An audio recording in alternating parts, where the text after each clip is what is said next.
Welcome to another edition of Union County Conversation, a show that helps you understand Union County government and its services. I'm your host, Meg McElwain. Joining me today is Jeff Yates. Jeff is the Chief Financial Officer for Union County and also the Executive Director for Administrative Services. Today we're going to talk about the PAFR, which is the Popular Annual Financial Report. It's seen here. And it can be found at unioncountync.gov. And Jeff's going to tell us more about this report. So first, Jeff, I want to congratulate you and your team. I know that you were just recently in the past few months awarded some national recognition for budgeting. I believe it was Excellence in County Government Budget Reporting.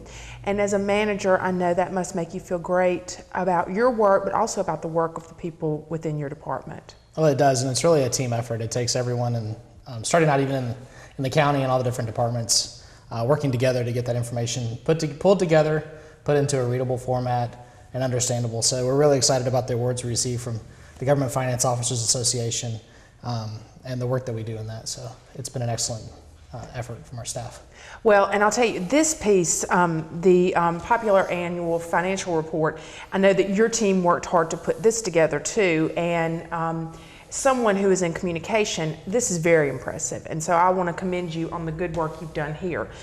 The cover photos are just outstanding, and again, you can find this online at unioncountync.gov. On the inside cover, you talk about the cover and about how it's a tribute to the evolution of Union County's economy. Talk to me about that. Sure. Well, whenever we do a cover in any of our documents, whether it's the Popular Annual Financial Report or the budget document or our CAFR, which is the Comprehensive Annual Financial Report, we tried to come up with a cover that means something. We used to slap color cover on it with gold foil stamping and put the county seal and that'd be it. But I really challenged my staff, and we put that together in-house, to come up with a theme and work around that theme. And this year the staff came up with that transitional concept of paying homage to where the county has been and its heritage and where it's at today. And you'll kind of see the historic downtown area in Monroe, the farm stand, the precision manufacturing, the farms and planned communities and the parks. And I think that that's really important. We're really an agricultural community, and we've kind of grown up over the years. We're still largely agricultural. In the last year that they measured, we were number 3 in the state with over $400 million coming in through the agricultural economy. And about 44% of our land is agricultural land. Mm-hmm. So we really wanted to highlight that and kind of pay homage to that part of our county and its heritage. Well, you mentioned the two different reports that your office puts out, the CAFR and then the PAFR. And in government we use a lot of acronyms and lots of words that mean a lot to us, but not so much to the public. So tell us what the two terms mean, CAFR and PAFR, and what is the difference between the two reports? Sure.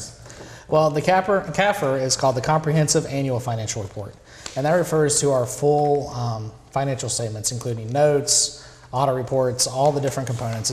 It's over 200 pages of information, mm-hmm. and it's generally for the market, the financial markets.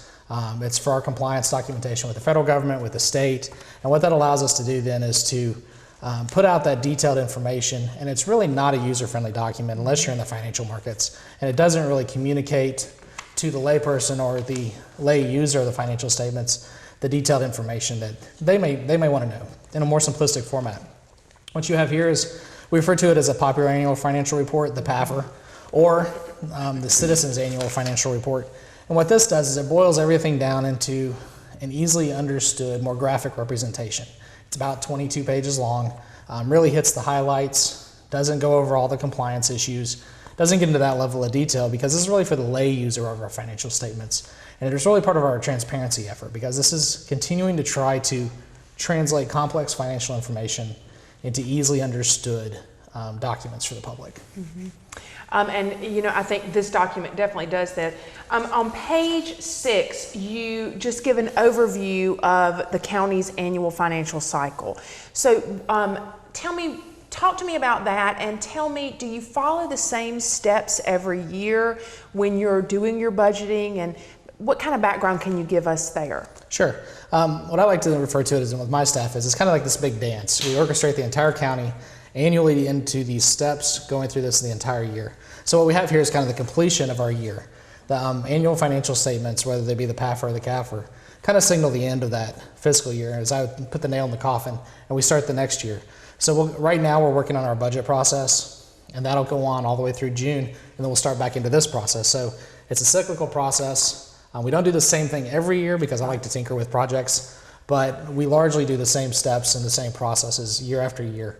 And this includes our monthly reporting and all the other different documents we put out through the year.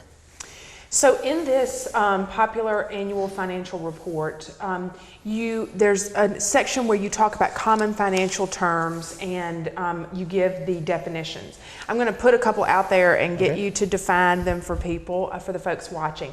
First, fiscal sustainability. Tell me what that means. Well, fiscal sustainability, it's a term you hear a lot of times now referring to government, and it's one of our commission's highest priorities. And when we say fiscal sustainability, the best way I can explain it is if you sit down and you're thinking about buying a house, and you sit down to figure out if you can afford that house or not, and you go through and you figure out the cost of that mortgage, the cost of the insurance, the power, the water, and all the different functions in the house, and you sit down and you look at your income, and you determine, can I afford this in the long run, or do I need to change, either buy less house, or do I need to raise my income? And that's kind of how we look at fiscal sustainability, is determining, can we afford the things the commission wants to do?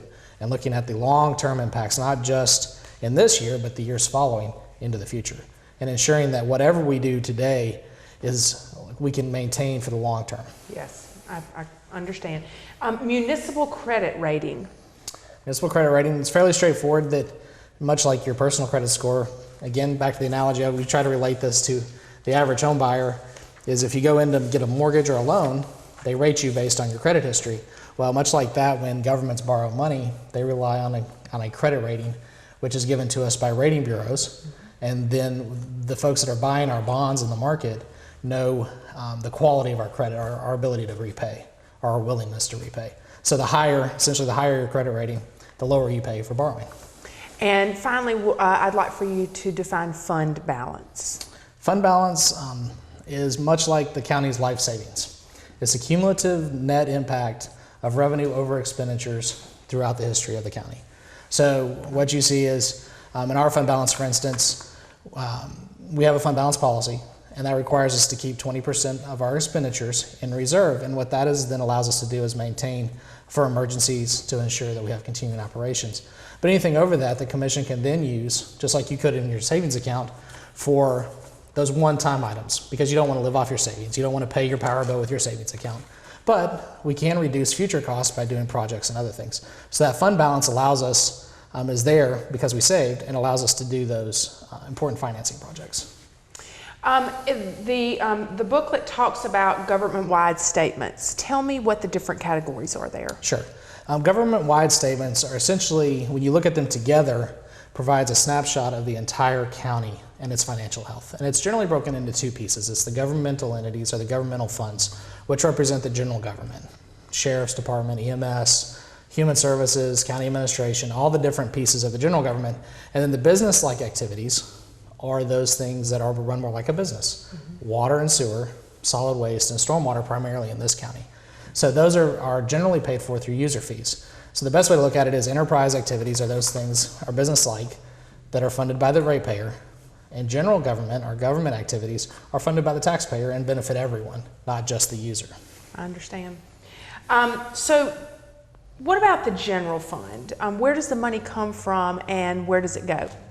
The largest part of our general fund funding comes through ad valorem tax. It's about 68%. Wait, say that again, through ad valorem? Ad valorem taxes, yep. Property taxes. Okay. When you go to register your car, you pay a tax bill. Or when you get in your annual statement for your house, as a large portion of Union County does, they get that at their house. They write a check to the county for paying for their property taxes. And that's about 68% of our total revenue. The next largest chunk comes through sales taxes. When you go to the register, you pay Target, the grocery store, those different places. You see a little bit of a sales tax on there, and that comes back to us. And that primarily funds debt. So those are the two largest sources. The remaining really comes from state and federal funds for our human services, and then some rent and that kind of stuff where we, for instance, lease the hospital. for CHS and their use. Oh, that's interesting. I didn't realize that. So does Union County have debt? And how does your team ensure that it remains within a manageable amount? Sure. Well, we do. Union County carries about $500 million. Of course, we're paying that off every year a little bit at a time.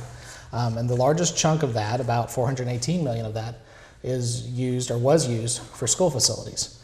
And then about $57 million of that $58 million is used for the water, wastewater utility. Now the wastewater and water utility money, our debt is paid for from user fees. So everyone that's a Union County Public Works or water utility customer pays that, and they're paying their portion of that. On the general fund side or the general debt side, which is the schools and the general county debt, that's funded through those same property taxes and sales taxes. In fact, this year, the cost of our debt for the general fund was far outpaced our sales taxes. So all of the sales taxes plus a little bit of the property taxes are used to pay that debt.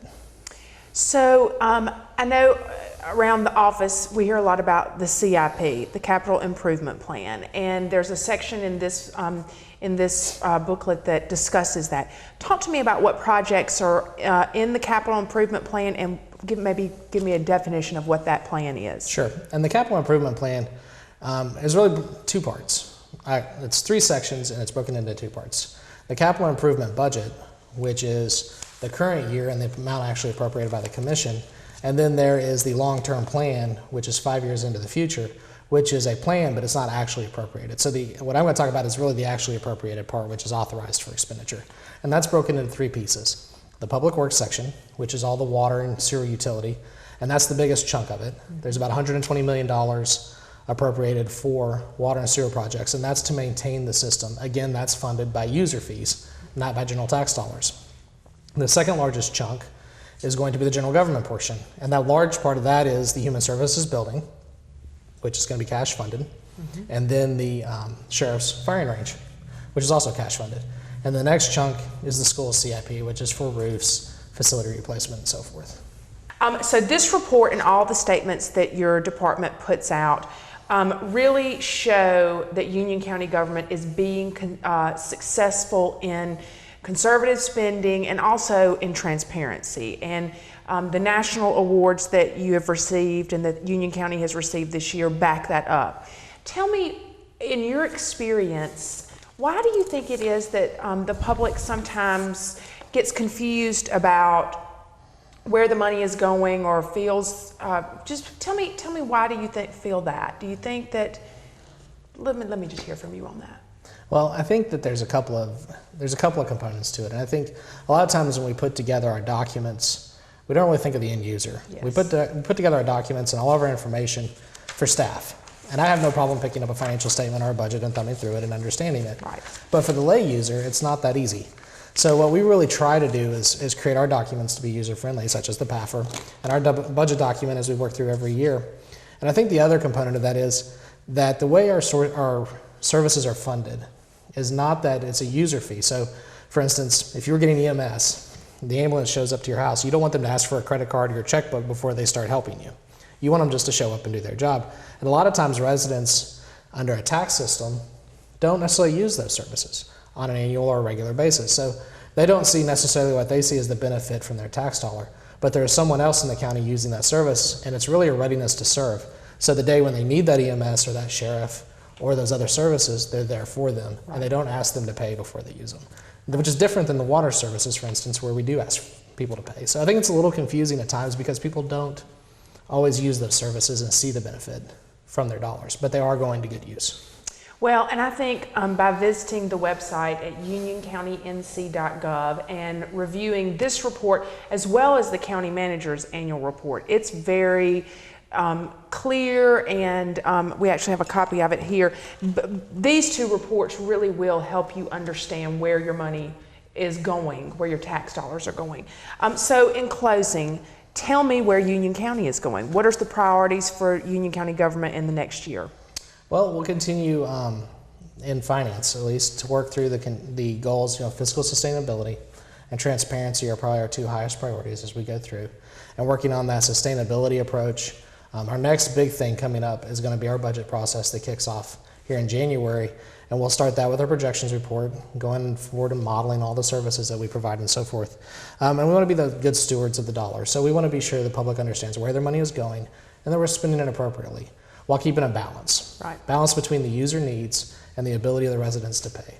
And I think if we kind of keep those things in our focus, then I think we'll move forward and continue the success the county has had in its finances. Well, Jeff, I just want to thank you for taking time to come and talk to me. I know that you keep a busy schedule, and again, I want to commend you on the awards that you all have received and also on the great job that you've done on this popular annual financial report. Thank you for watching, and don't forget to log in to unioncountync.gov and view these reports. Thanks. Have a great day.